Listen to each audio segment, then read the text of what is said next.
It's the Prentice Allsup Heating and Air Coach's Corner, fueled by Donut Country and McDonald's on 1019 100.5, 1450 WGNSSports.com and Big G TV.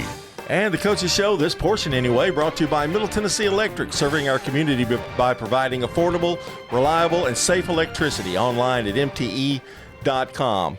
John Dinkins back with you for the middle section, and we've got the head coach of the Oakland Patriots, Tony Rutland's here. And Tony, I just got to admit, this is the first time I've got to talk to you. I haven't quite gotten used to you in red yet, but yeah. I will. A lot of people haven't.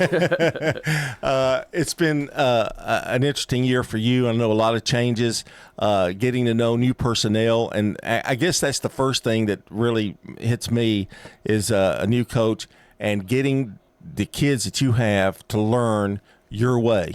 And that's probably the biggest challenge, I guess. It is. And I think for me and the coaches, it's just the biggest adjustment. We're competitors, and we've been successful for the past 5 years or four years at Laverne.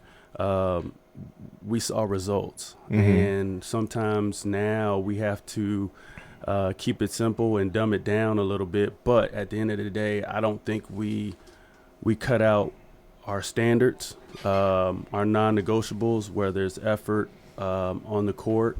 I tell the kids all the time, I could care less about missed shots or turnovers. It's what you do after that that makes you come out. It has nothing to do with the turnovers or the shots. But in order to build a culture, it's going to be some controversy. It's going to be some going back and forth. I heard a coach say that when you're trying to build a culture, it's not going to always be pleasant at first. And I think we're at that stage. But I do see spurts, and I do see times where the kids are buying in. We just don't get to buy in for 4 quarters. Yeah, the consistency part of it, I guess, is really the big thing. You've had and I hats off to all you coaches, but your schedule's been really rough, really tough. Yeah. But I think that's been good for them, and they lost a close one to Riverdale, 48-45. We were at that game, mm-hmm. and you had that game in hand. I'll put it that way. Yes. Which brings me to my next question. Those guys, you've got to teach them how to finish games, and have you seen that? Has that been kind of a consistent thing throughout the year? It is, and I think they're past. They just haven't been used to winning or winning tight games, whether it's missed free throws or finishing with layups. When I was at Laverne, we're up 2, maybe 3 or 1. With less than 2 minutes left, we already knew what we was going to do. Mm-hmm. We were going to run it out. We were going to get fouled. We were going to knock down free throws, get stops, and continue to do it. We're not on that page yet, and our coaches just talked about it. You know, our guys, like the coaches, I stressed enough, details. Our details hurt us 10 to 15 points a game. That means scouting report says a guy goes right, we let him go right and ones. Or a guy shoots good in the corner, so we never leave the corner. Well, we leave the corner, and then he knocks down the 3. So the details hurt us for 10 to 15 points. You take those away, our record changes. And so that's where our guys have to go. They revert back to bad habits. And we just got to keep pushing them to understand that, hey, this is not how we should do it. I know it's frustrating at times, but then you have those other times as a coach that you see something, it clicked right there, and that's what keeps you going and gives you a lot of hope that coming up for the next few years and even this season. You know, I'm really proud. Like my young guys, my JV guys. I think they only lost 1 game this year. I've seen them. So and I told them, I said, be ready, because I might pull the trigger early, and I might give them varsity experience, because again, as a coach, we have to start searching for what's going to be right for us. And if my older guys can't break those bad habits, I got to revert to the future. Most coaches do. So I'm almost to that point, but I want to see my older guys really fight through it. And I think that's the biggest thing. What fight do we have? That's where I'm trying to get to know my kids. So when it comes crunch time, I can rely on certain guys. But overall, yes. I mean, we had the second toughest schedule in the state at one point in time. And we didn't get any games where it was an easy win or a win where we can get more confidence. So everything we've done has been tough. That's what I tried to do at Laverne. I always tried to play the toughest schedule. I think Coach Green is he's feeling that because I did make that schedule.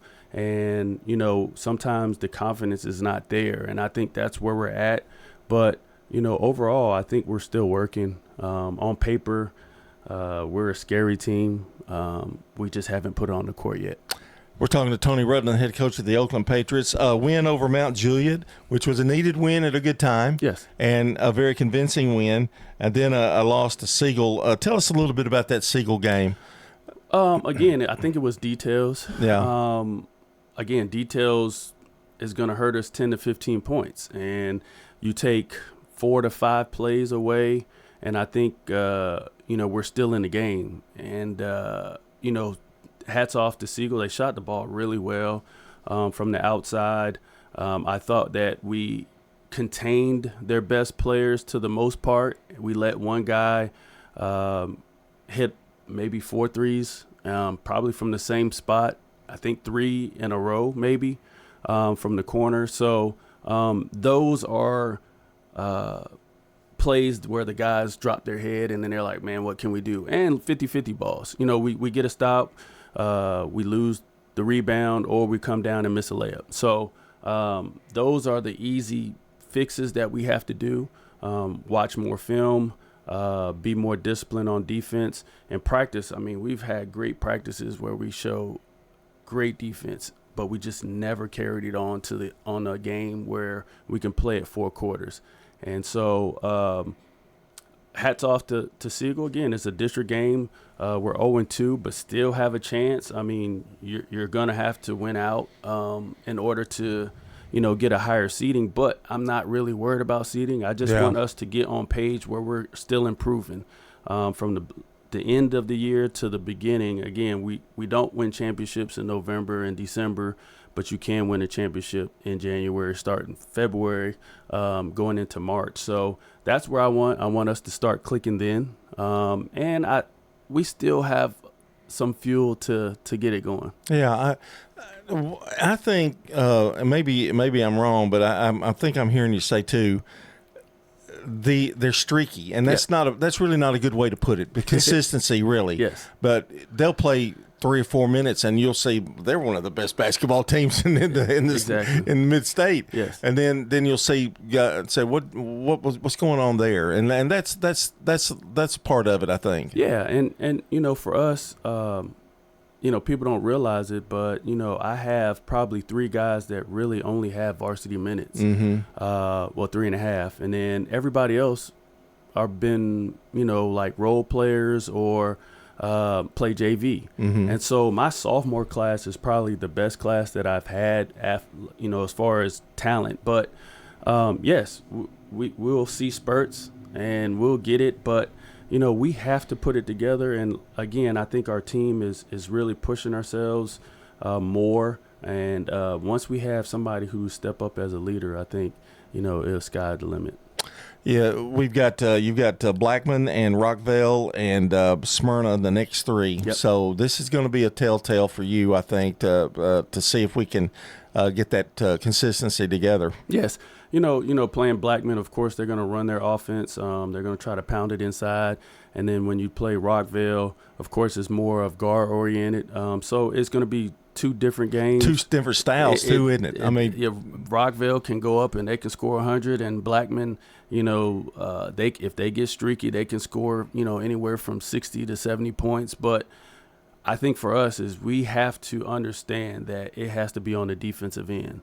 I feel like they've never been to a team where they had to stop you. I think they always felt like they can outscore you. And in order to get successful teams to advance, you still have to play defense. And that's where I pride myself on at Laverne, is playing defense and trying to change it up. And we'll get there, but we still They're not quite where you want them to be right now. Not quite, yeah. but we're getting there. I can see that sometimes in your facial expressions. But Smyrna is another one with a different. I mean, what I think is so great about boys basketball this year, to me, it's a toss-up because there's so many different styles, so many different type of athletes. It's going to be fun to watch. District tournament, region tournament. That's going to be a lot of fun. I'm excited, and again, I think their region is very good, and our region is going to be competitive. So I think it's the old Rutherford County district, and I think any team can take it at any time. So. On paper, everybody looks great, but it's just a matter of what team is clicking the best at that time. Well, Oakland's in good hands. I can tell you that. I hope so. I think we're going to see you Tuesday night, I believe. Awesome. All right. That's Tony Rutland, the head coach of the Oakland Patriots, and we're going to have, I think, Oakland Blackman. I think I may have misspoke, but I hope not. All I can do is get in trouble with the big guy. This portion of the show brought to you by Middle Tennessee Electric, serving our community by providing affordable, reliable, and safe electricity. Online at mte.com.